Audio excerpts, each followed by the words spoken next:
Ganyan kalaki at yung lasa, try natin. Masarap. Chewy. Hindi ganun ka-spicy. Medyo matamis. Medyo spicy. Mild lang yung pagka-spicy niya. Mild lang din yung sweetness level niya. Ito yung lachaw na Sulit at ang daming laman. Imagine, yung laman ng bag na to ay 200 pieces na. At ang maganda pa dito, handy siya. So, sa isang strip, may laman ng 4 na lachaw. Ang nagustuhan ko dito, Sa lachaw na to, handy.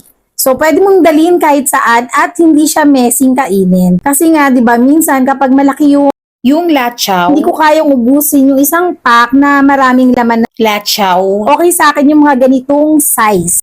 yung isang bag ng lachaw na to, May laman na 50 pieces na ganito. So, 50 times 4, 200 pieces yung laman ng isang bag. ako kasi fan ako ng lachaw. Kasi mahilig ako sa mga spicy na food. At yung lachaw kasi, Swak na swak sa panglasa ko. One of my favorite snacks. At lalo na yung mga anak ko. favorite nila itong lachaw. Ganito yung laman ng lachaw. Chewy. Masarap.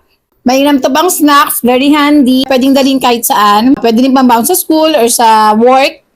Mainam din pang pika-pika. So ilalagay ko na yung Link ng lachaw na ito sa aking yellow basket. para pwede nyo ding matry. Kaya, check out na!